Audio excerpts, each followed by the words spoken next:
Okay, let's get right into it. Welcome back, everyone, to the deep dive. Great to be here. Today, we're taking a trip into a fictional world that is, I think it's safe to say, one of the most beloved and maybe one of the most perpetually evolving. Oh, evolving is a very diplomatic way to put it. Some might say Contested. that's a better word, actually. We are talking about the Harry Potter universe, but, and this is the important part, we're not here today for a simple nostalgia trip. No. We're not just here to celebrate the magic. We're here to really analyze what our source material calls canonical friction. Precisely. We have a really focused critique we're working from today, and it drills right down into this central question. What happens when an author decides to keep defining the canon long after the books are, finished and out in the world? And accepted by millions of people who have very specific ideas. Exactly. So our mission for this deep dive is to unpack the specific things that this one critic, a very invested fan, finds confusing or even contradictory. And these are major post-publication decisions we're talking. This really gets to the heart of that relationship between a fandom, doesn't it? It really does. It's about these postscriptum revelations, as you call them, that seem to clash with the narrative, with the textual evidence that fans have spent years, literally years, picking apart. And frankly, it clashes with just years of global fan acceptance of how things are. The source we're looking at, it covers, and I'm quoting here, all sorts of things that the author says they'll never understand why J.K. Rowling changed or ever told the world about. That's such a raw statement. It's not just academic, it's personal. And what's so fascinating is that the critique isn't just, oh, I don't like this new movie. No, it's deeper. It's much deeper. It's about a perceived breakdown in continuity, a sense that the original 7 books, the foundation, is being undermined by these later changes. Right. It's that tension between the original text, the hard canon, and then these later statements that kind of exist in this murky space. Is it a clarification or is it a flat-out revision? That is the central question. And we have 3 big areas we're going to dive into from this source, and they really build on each other. You can feel the critic's frustration escalating. So what's first? First, we're going to tackle character identity, the most intimate stuff, who these people we've known for decades fundamentally are. Okay. Second, the evolving soundscape, which sounds a bit abstract, but it's about retroactive changes to how key names are pronounced. Oh, that's an interesting one. I can see how that would be jarring.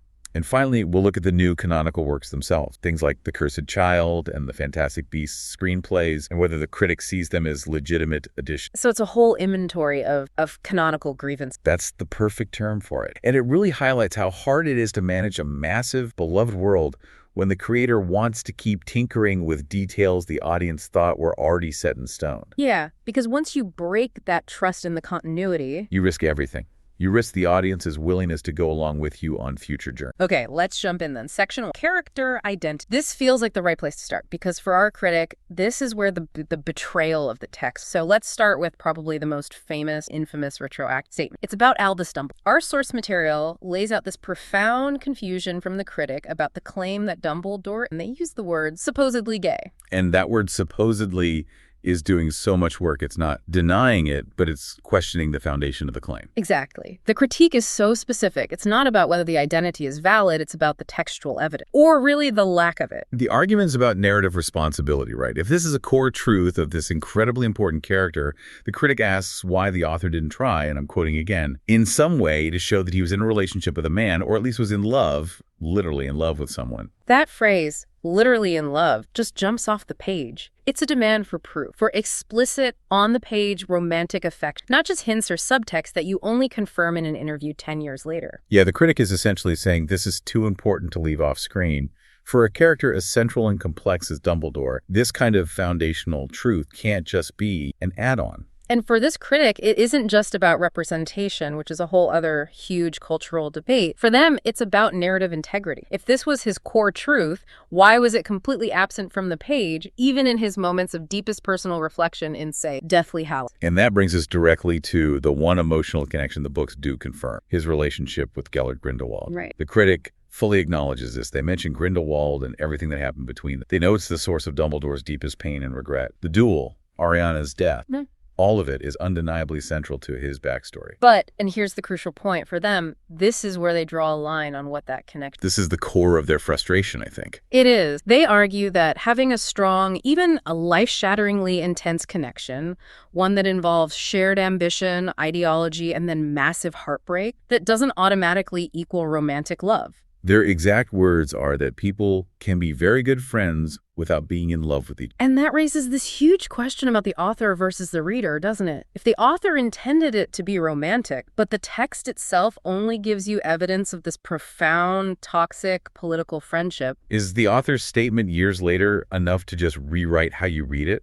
The critic is saying, no, show me, don't just tell me later. It feels like, to them, the post-publication statement is doing all this narrative heavy lifting the original 7 books never actually did. And they feel the story works perfectly well without it. The Dumbledore-Grindelwald relationship, as presented in the books, is already a complete tragedy. A story of a brilliant man seduced by a dark ideology through a powerful friendship, which then destroys his family and haunts him forever. It doesn't need the romantic label to have weight. So for the critic, this isn't an addition, it's a destabilization. It changes the character they thought they knew based on the evidence. Exactly. And this feeling of instability, it doesn't stop with them. Let's move to the second major identity critique, which is about Hermione Granger. Okay. And this one is interesting because it shifts the debate from an internal emotional identity to an external visual. The source brings up the confusion around Hermione being, again, their words, supposedly black. And the timeline here is crucial for the critic. The moment this became, for them, an undeniable visual shift was when her skin was, as they put it,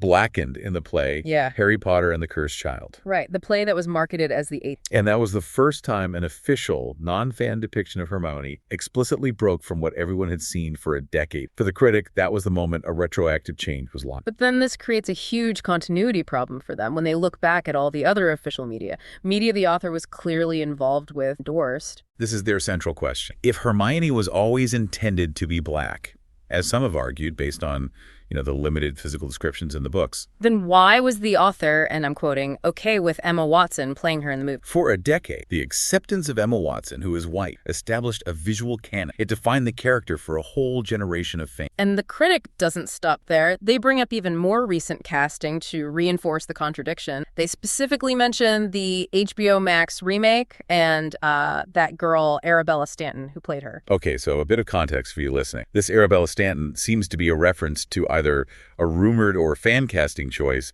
that the critic took as being significant. The point is, they see that even after the Cursed Child casting, new projects or discussions around new projects were still defaulting to a white actor. So from the critic's perspective, there's just a stunning inconsistency. You have the author supporting a black Hermione on stage, while also having approved a white Hermione for the films. And then, as the critic perceives it, other projects are continuing that original visual. They don't see this as flexible casting, they see it as a contradiction. It undermines the claim that this was always the intended identity. So you see the pattern. With Dumbledore, the critic says the text lacks explicit proof for a post-publication identity. With Hermione, they say the previous official visuals contradict the new official visual. And the fundamental crisis for this fan is the same in both. Are these things true, original facets of the characters that were just revealed late? Or are they retroactive decisions being inserted into a story that was supposed to be finished? The implication is that if these details were so foundational, the author had 7 massive books and a decade of film production to make them clear. The sudden change years later is what feels, to the critic, like a contradiction. Like the story they love is built on unground. And if the characters themselves are unstable, well, the critic finds that this instability extends even further. It gets into the very sound and rhythm of the world itself. Which is a fascinating place to. Let's get into section 2. The evolving soundscape and these pronunciation puzzles. Okay, so the evolving soundscape. I love that term. Our critic is clearly someone who listens to the audiobooks, who is deeply invested in the auditory experience of this world. Oh, absolutely. And these shifts in official pronunciation have created for them these major puzzles that break the immersion. So let's start back with Grindelwald. We talked about his relationship with Dumbledore, but now we're talking about the sound of... Exactly. The critique highlights a very specific change. J.K. Rowling deciding, and this is more than a decade after the fact, to clarify that the W in his name should be pronounced like a V. So Grindelwald. Grindelwald, like you would in German. And for an English speaker who's been listening to the Jim Dale or Stephen Fry audiobooks for years, not to mention the movie. It's Grindelwald with a hard W. Yeah. That's the established sound. That's the auditory canon. And so critics' immediate concern is practical. What does this change mean for all that existing media, for that huge audio library? Right. They ask, does this mean that in the new version of the audiobooks, the characters will say the name with a V and not a W like it always. It's not a small question for a series that so many people experience through audio. If the author says, this is the correct way, does the entire official audio history have to be updated? Or do you just have this jarring inconsistency where he's Grindelwald in the old versions and Grindelwald in the new ones? Imagine trying to re-record hundreds of hours of audio for one name. It's a logistical nightmare. It is. So you either have this huge, expensive project to create uniformity, or you accept this deep auditory inconsistency. And for a listener, that would be so jarring. It's like a stutter in the world's history. And the Grindelwald thing, it's not an isolated case, is it? The critic connects it to another really famous pronunciation debate. Voldemort. Of course. And the critic is clearly well-versed in this. They acknowledge the linguistic argument. They note that the T in Mort should be silent in French, which makes sense.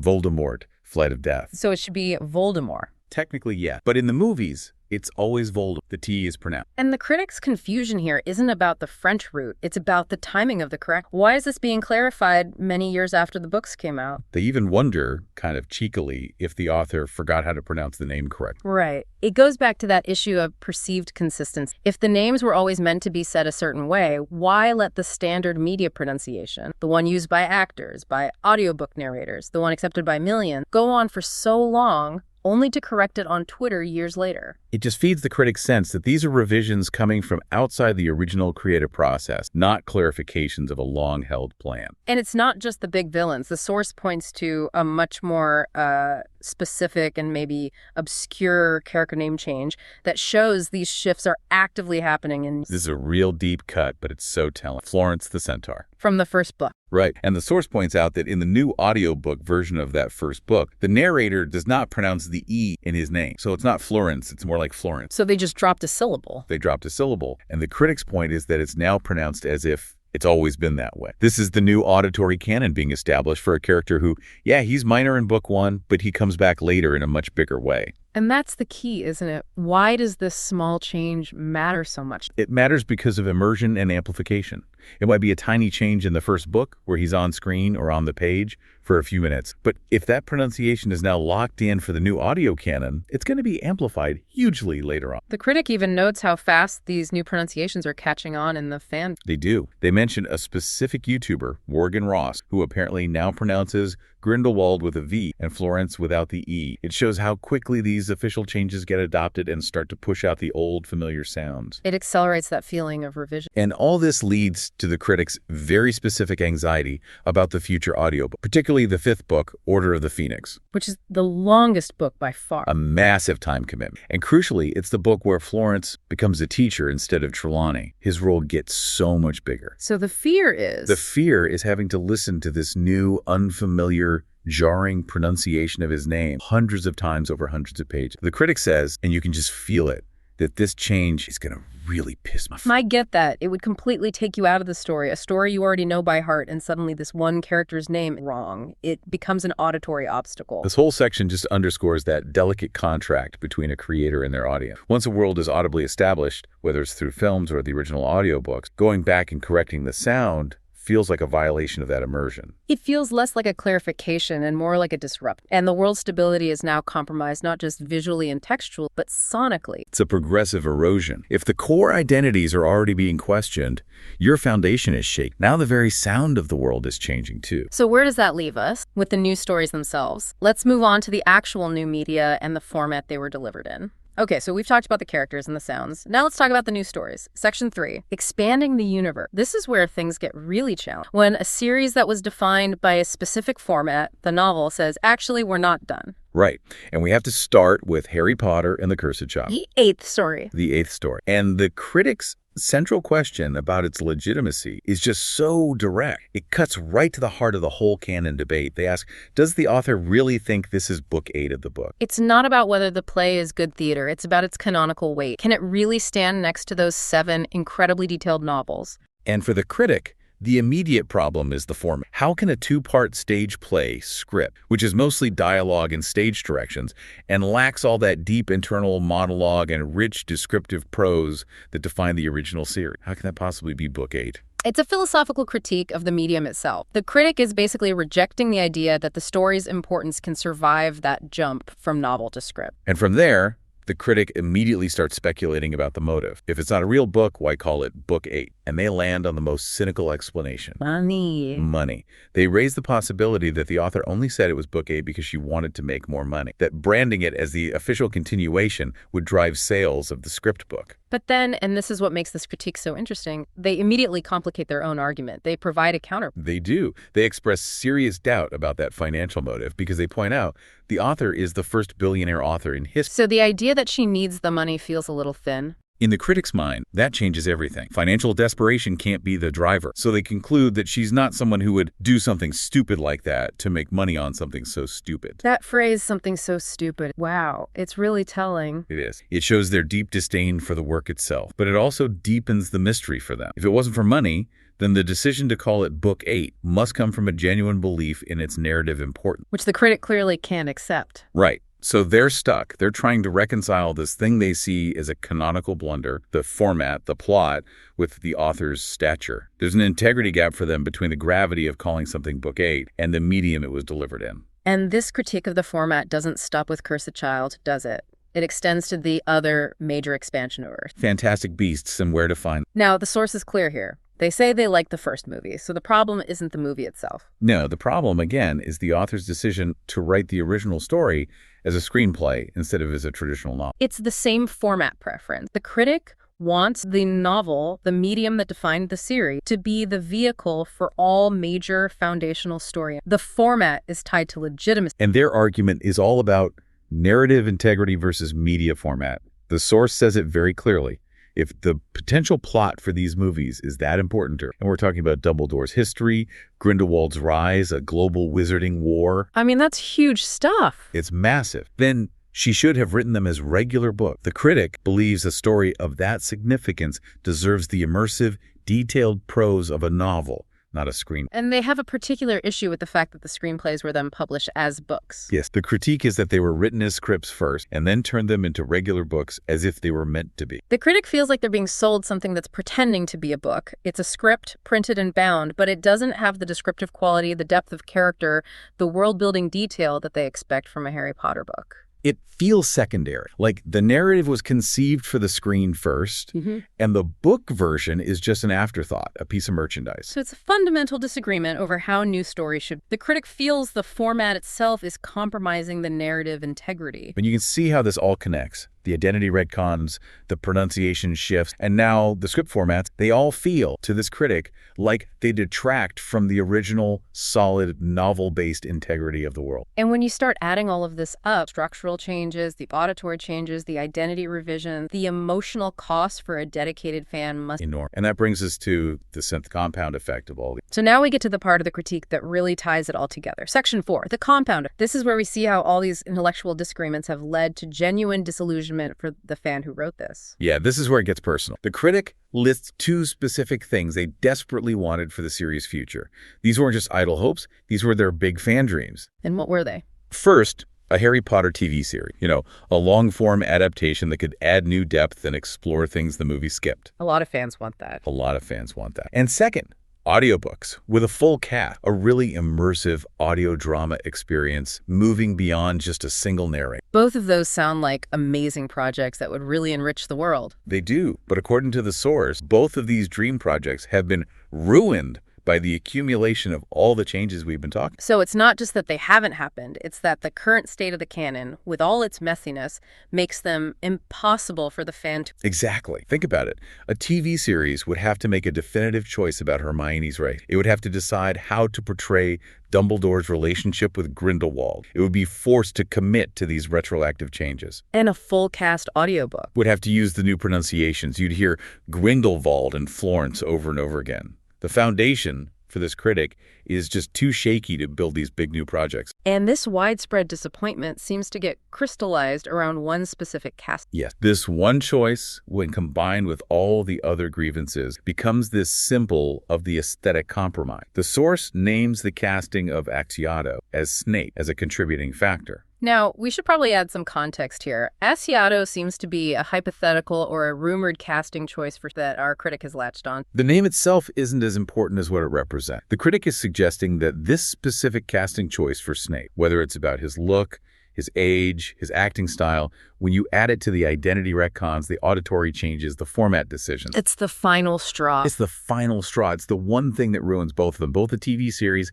and the full cast audio. So this is the grand synthesis of their whole argument. The critic is basically saying, I had these two dreams for the future of this world I love. But because the creator has continually destabilized the core truths of that world, the identities, the sounds, the very form of the storytelling, I can't trust any new production to get it right. And so any new choice, like this casting of Asiato, just becomes the ultimate symbol of the franchise's ruination in their eyes. It's the death by a thousand cuts theory, but for canon. That's a perfect way to put it. One change, you could debate. But the accumulation of all these things has made the critic completely resistant to any future expansion, especially these two big projects that require the highest level of immersion. They've reached a point where they'd rather have nothing than have something that feels... It really highlights how vulnerable established canon is. When an audience lives with a world for a decade, and then the fundamental rules of that world start to change, who people are, how things sound, what counts as a real story, that intense emotional investment can curdle into real disappointment. The magic for this critic has been diminished, and it's shattered their hopes for the future.